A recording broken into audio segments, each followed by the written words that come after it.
Angela, well... Hello. It's been a busy week, hasn't it, with the Yes, royals? it's been a very busy week. Yeah. I think it's been very interesting about how King Charles and Queen Camilla have got on in Germany. I thought it was quite amazing, and I thought the whole programme, it had serious things like you just said about laying wreaths, so it sort of draws a line underneath all the battles and the nastiness, and there was so much warmth. And then the fun things, like when King Charles tried to make cheese and it all sort of flung over, and he was sort of got the giggles. And I think it was actually gave them more confidence, because there were so many people there, and on their last day they were on a balcony and there were thousands and thousands of people there cheering and saying, "We want King Charles, we want King Charles." And it was just a lovely feeling. And I thought to myself, you know, there was Harry coming over, completely unnecessarily, and that here we have two much older people who are working incredibly hard. They were doing something all the time for 3 days running, you know, early morning right the way through. And I thought it was terrific. You see, Camilla even did a drawing of a cartoon character in a children's book, which was a Gruffalo, which she did really well, and she gave it to the children.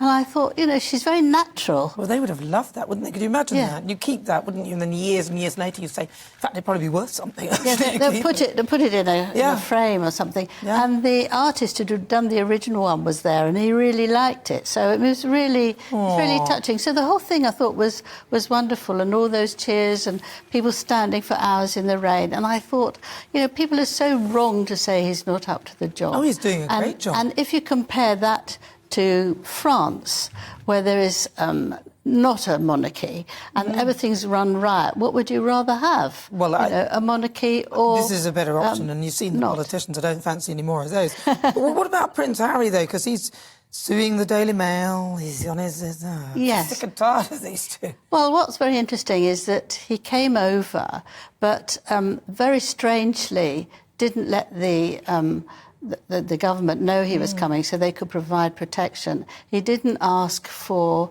a bullet-related, one of those cars that you can't get any bullets through them, however hard you tried. Yeah. And also to have guards.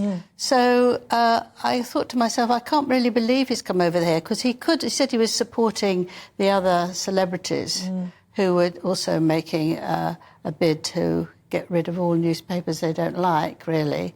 And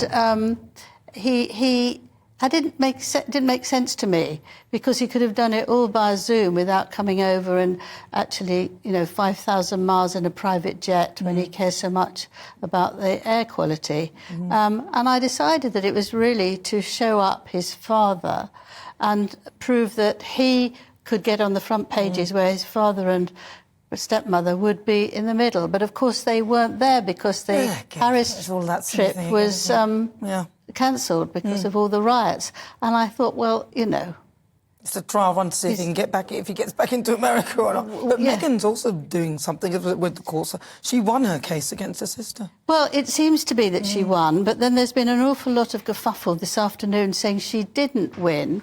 The judge has said that Samantha, her half-sister, could sort of look at it all over again and apply of a slightly different order. So they claim that that's still going to go ahead, and she hasn't won at all. They don't know why people have won. But I'm not sure who's right. But, I mean, why do all these court cases... But I think I think it's actually down to money.